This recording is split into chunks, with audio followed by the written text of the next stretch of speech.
하나님 말씀을 불순종하시는 죄에 빠지지 않으셨습니다. 그리고 마침내 때가 이르러 모든 인류를 위하여 대속제물이 되실 때가 되셨습니다. 하나님의 말씀을 완전히 지키고 사람으로서 완전함을 다 가지셨으며 제물로서는 흠이 없는 완전한 상태가 되셨습니다. 이제 사람에게 죽으시기만 하면은 예수님은 하나님께서 원하시는 완전한 사람이 되시는 것입니다. 그래서 유대의 대제사장의 고발로 빌라도에게 심판을 받으시고 로마 군병들에게 무지막지하게 하고도 처참하게 죽임을 당하셨습니다. 여기에서 중요한 것은 우리는 성경이 기록되어진 대로 주님께서 사람에게 죽임을 당하시는 것을 로마 병정에게 죽임을 당하시는 것으로 보실 것입니다. 그러나 이 죽음에는 비밀이 있습니다. 레위 제사법에 따라 속죄 제사를 위해서 자기 제물을 자기가 준비하여 대제사장에게 가져가면 대제사장은 바친 제물에 안수하고 제물의 피를 받아서 지성소에 뿌리는 것입니다. 이것을 피 흘림이 없으면 죄사함이 없느라는 속죄의 원리입니다.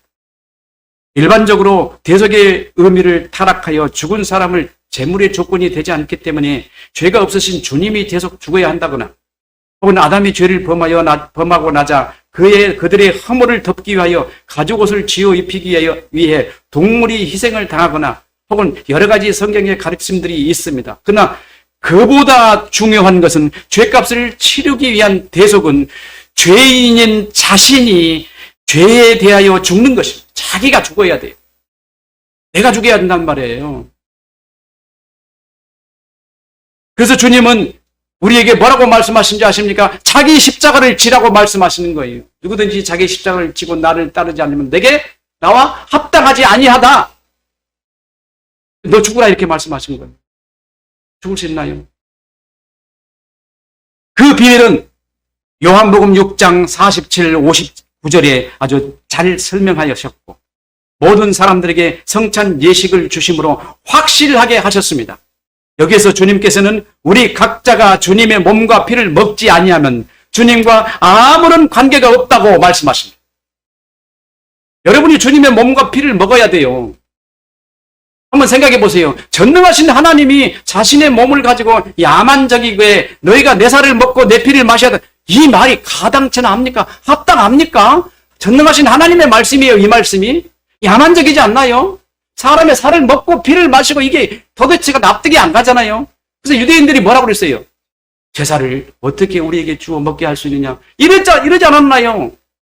하나님이 야만적인 말씀을 하실 수 있어요? 없잖아요. 이것이 얼마나 중요하면 그렇게 말씀하셨겠습니까?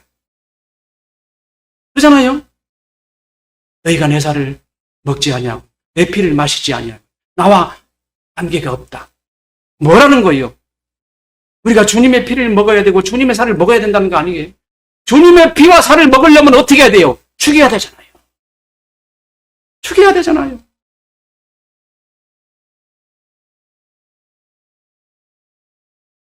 요한복음 6장 44절에 나를 보내신 아버지께서 이끌지 아니하면 아무도 내게 올 수 없으니 오는 그를 내가 마지막 날에 살리라. 우리가 예수님을 죽이지 않으면은 자기 죄가 여전히 있는 것입니다. 예수를 죽이지 않는다는 말은 자기 죄를 자기가 죽이지 않는다는 말이에요. 예수 죽음과 우리는 아주 밀접한 관계가 있습니다. 예수께서는 최후의 만찬에서도 여전히 같은 말씀을 하셨어요. 마가복음 14장 22절에 그 외에도 말씀이 있지만 그들이 먹을 때 예수께서 떡을 가지사 축복하시고 떼어 제자들에게 주시며 이르시되 이것을 받아 먹으라. 내 몸이니라 하시고 그리고 잔을 가지사 기도하사 축사하시더니 이렇게 말씀하셨어요. 이 잔은 많은 사람을 위하여 흘리는 나의 피, 곧 언약의 피. 다 마셨는데 주님이 뭐라고 말씀하셨어요? 그거는 내 피니라 그랬어요. 이렇게 하면 죄송합니다. 여러분 이해를 하세요. 왜냐하면 하나님은 그런 말씀을 하실 수 없다는 의미로 제가 사전에 이런 말씀을 드립니다. 강도들이 서로 모아가지고 서로 피를 언약을 맺는 피 마시는 것과 뭐가 틀립니까? 똑같잖아요. 이게 뭐라고 그래요? 야만적이라고 그러잖아요. 그럼 전능하신 하나님이 야만적인 말씀을 하실 수가 있어요? 없어요? 없잖아요. 근데 그 말씀을 하셨습니다. 왜? 중요하니까. 그렇게 중요하니까 그 말씀을 하시는 거예요. 너희가 내 피 안 먹으면 안 돼 이 말이에요. 생명을 거는 말씀이잖아요. 이거는 전장에 나가는 장군이 지금 굳은 각오로 내가 이게 피를 마시는 것처럼 전쟁에 나가서 승리할까 이렇게 나가신 게 아니라 이 행사가 얼마나 중요하면은 그거를 나를 기념하라고 하셨을까요? 왜 예수 믿는 사람들이 정직하지 못할까요? 우리가 예수 그리스도의 몸을 먹고 피를 마신다는 것은 무엇을 의미하는 것입니까? 예수께서 우리를 위해 죽으시는 대속의 의미가 당신의 살과 피를 우리가 섭취하거나 음료로 마셔야 하는 것이 하나님이신 예수님이 하실 만한 말씀인가요? 게다가 주님은 직접적으로 나를 먹지 아니하는 자는 나와 상관이 없느니라고 강조하시는 말씀을 하시기까지 하셨습니다. 이것은 다소 야만적인 표현이 아닌가요? 복음을 미워하지 마십시오. 자기 마음에 적당히 꾸미시면 안 됩니다. 복음이 이렇게 표현하는데 그럴 만한 충분한 이유가 있습니다. 그것은 주님이 오늘 여러분에게 이렇게 말씀하시는 것입니다. 내가 너희에게 죽임을 당하려고 하나님으로부터 내어주심을 당하였느니라. 내가 나를 제물로 하나님께 드리지 않으면 나는 너와 상관이 없다 이렇게 말씀하시는 거예요. 네가 나를 죽이지 않으면 나는 너와 상관이 없어 이런 말씀하시는 거예요. 그런 말을 직접적으로 하실 수가 없지만 우리가 뭐 했다는 거예요? 우리가 예수 죽였다는 얘기 아닙니까? 지금 복음서는 이걸 줄기차게 말하고 있습니다. 우리 중에는 아무도 이 말씀에 무게에 마음을 두지 않습니다. 가벼운 돌을 집어들고 요리조리 살피면서 그것을 분석하는 데 집중하지만 자기 옷 매무새를 고쳐 입고 경건한 자세를 취하지 않습니다. 전능하신 하나님이 피조물인 사람을 받들기 어려운 말씀을 거침없이 꺼내는 상황을 무겁게 받아들여야 하는데 아무도 이 말씀의 경중을 구분하지 못하고 있는 것입니다. 우리는 말씀을 붙잡고 그 의미를 이해할 수 있게 해달라고 성령 하나님께 매달려야 합니다. 왜곡되지 않는 진정한 이해가 필요한 것입니다. 그러나 제자들은 성령께서 그들에게 임하시기 전까지 단순한 교훈적 의미로 이해했었을 것입니다. 여러분도 이 말씀을 미화하는 데 급급하실 것입니다. 최후의 만찬에서 떡을 떼어주시면서 아들아 이것은 너희를 위한 나의 몸이라고 하시고 잔을 들어 축사하시고 이것은 많은 사람을 위하여 흘리는 나의 피, 곧 언약의 피니라고 재차 강조하시는 말씀을 한 번 더 하셨으나 전장에서 선 장수가 너희를 위하여 내가 죽을 것이니라고 단단한 각오 정도로 이해하고 있지 않았나요? 그러나 성령께서 그들에게 임하시자 비로소 제자들은 그 말씀을 이해하기 시작했을 것입니다. 그들은 부름을 받고 난 이후에 3년 동안 함께 동고동락하며 지내며 보고 배우면서 들은 주님의 음성과 행동들이 그들의 지성에 고스란히 녹아져 그들의 정체가 되었고 그들의 의식에서부터 온 마음으로 주님의 마음이 흘러 녹아 적셨습니다. 그들은 달라졌습니다. 그들 속에 흐르고 있는 영적인 감흥은 주님의 보혈이 흐르는 것 같았습니다. 온몸과 마음이 주님의 마음으로 채워지는 것 같았습니다. 언어 표현도 그렇고 행동도 느낌도 감각도 주님 자신 안에서 살아계신 것 같았을 것입니다. 이것이 그들이 주님의 살과 피를 먹는 효과입니다. 여러분이 이 복음의 말씀을 듣고 주님의 살과 피를 먹으면 지금 여러분의 몸속에서 흐르는 혈액들이 주님의 피가 흐르는 것처럼 느껴질 것입니다. 그들은 가슴을 치고 통곡했을 것입니다. 주님께 용서의 눈물을 흘리지 않을 수 없었을 것입니다. 그들의 지성에 스치고 지나가는 주님을 배반했던 그 아픔이 가슴에 커다란 계곡 같은 상처를 남겼을 것입니다. 후회로도 씻을 수 없는 커다란 상처에서 흐르는 선혈은 그들의 영혼까지 질식시킬 만한 아픔이었을 것입니다. 그들은 주님께 잡히시고 신문을 받으시며 고통을 당할 때 아무런 행동도 할 수 없었습니다. 그들이 죽을까 두려워했고 어쩌면 마음 한구석에서 주님을 포기하는 마음으로 외면했었습니다. 주님은 그렇게 죽어갔습니다.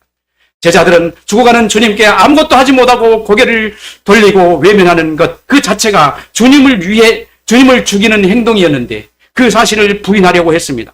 그래 3년 동안이나 동고동락했던 주님을 모른 채 했어야 하는 그 행동이 무엇입니까? 뒤에서 칼을 찌르는 것이 아니고 주님이 죽으시는 것을 방관하는 것 아닙니까?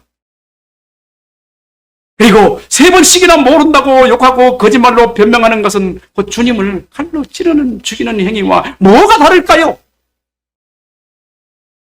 전능하신 하나님, 만물을 창조하신 하나님, 죽으실 수 없는 주님이 죽음을 당하고 있었지만 제자들은 죽어가는 주님 앞에 아무것도 할 수 없었고 그저 외면하는 것이 전부였습니다. 제자들의 이런 행위를 뭐라고 생각하십니까? 그 행위가 바로 주님을 직접 죽이는 행위와 조금도 다름이 없잖아요. 그들은 몸을 던져 주님의 죽음에 대항하지 않았습니다. 주님과 같이 죽겠다고 항의해 보지도 않았습니다. 주님을 보호하겠다고 군대를 조직하는 것 같이 그들의 그룹을 조직하지 않았습니다. 그들은 외면했습니다. 죽이라고 동의한 것입니다. 그리고 그들이 주님을 죽이는 일에 동참한 것이 직접 죽이는 것과 다름이 없었습니다. 여러분은 어떻습니까? 그 복음이 여러분의 지성에 들어와 여러분의 정체성이 되었습니다. 여러분은 지금 이렇게 생각하실 것입니다. 여러분 자신은 주님을 직접 죽이지 않았다고 할 겁니다. 로마 군병이 죽였다고 할 겁니다. 그래서 여러분은 이렇게 말합니다. 내가 주님을 죽인 것이 아닙니다. 로마 군병이 죽였습니다. 주님은 우리를 위해 죽어 주셨습니다. 감사합니다. 주님 이렇게 말할까요? 어처구니 없는 일 아닙니까? 주님은 이것을 들어 너희가 내 살을 먹지 아니하고 내 피를 마시지 아니하면 나와 상관이 없느니라 하는 말씀이 여러분 귓가에 들리지 않습니까? 누가 주님을 죽이죠? 로마 군병이 죽였습니까? 여러분과 제가 주님을 죽여야 하는 운명을 타고난 사람이 아니었나요? 안 죽이면 주님과 관계없는 사람이었습니다. 다음 주에 내 안에 있는 내 죄를 내가 죽이지 않으면 누가 죽일까? 부활에 관한 얘기를 여러분에게 말씀을 이어가겠습니다. 기도하시겠습니다. 살아계서 역사하신 하나님, 오늘 주님의 죽으심을 우리가 봤습니다. 모든 것을 우리가 한 것이 아니라고 우리는 변명으로 일관해 왔는데 성경은 우리에게